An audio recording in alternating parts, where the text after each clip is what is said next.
You know, the people of Iran are a lot different than the leaders of Iran.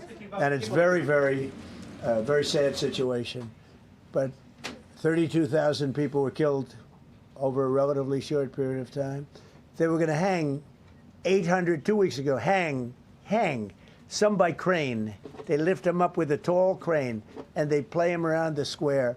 They were going to hang 837 people.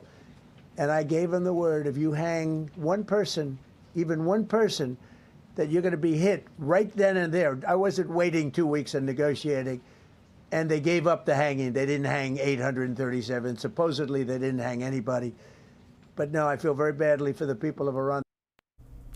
CBS News Pentagon reporter Eleanor Watson joins us live. Ellie, where do negotiations stand between the U.S. and Iran right now? Well, the latest update we got was actually from the Iranian foreign minister, who said that the next step is for him to, within the next 2 or 3 days, present a proposal of a deal on Iran's nuclear program. Remember, President Trump first threatened to hit Iran again after the deadly response to mass protests the regime had early in January. Since then, the White House has added the demand of a new nuclear deal.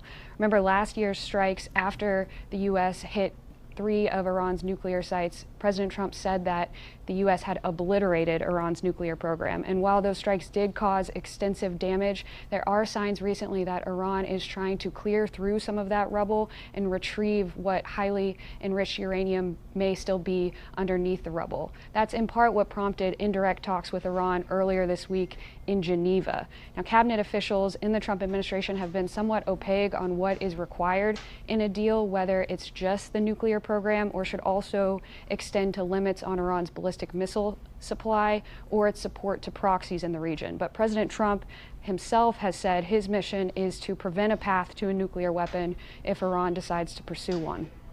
And in the meantime, what are we seeing in terms of U.S. military buildup in the Middle East? Well, the USS Gerald R. Ford aircraft carrier and its escort ships entered the Mediterranean today on their way to join the naval armada already in the Middle East that includes another aircraft carrier, the Abraham Lincoln. On top of that, for really weeks now, flight trackers online have shown an endless stream of military aircraft flowing into the Middle East. All of that hardware and equipment is meant to prepare potential options for the president should he decide to pursue an attack and to defend U.S. troops in the region from an Iranian retaliation. Iran has already vowed to retaliate if attacked, and while Iran has been weakened over the past several years, it still has a supply of ballistic missiles capable of reaching bases housing U.S. troops, and it has proven that it's willing to use them. Just last summer, Iran launched about a dozen missiles at Al Udeid in Qatar. Nearly all of those missiles were intercepted in what the U.S. military called the largest Patriot air defense system engagement in military history. Now, that was one Iranian retaliation in response to one night of significant U.S. strikes last summer.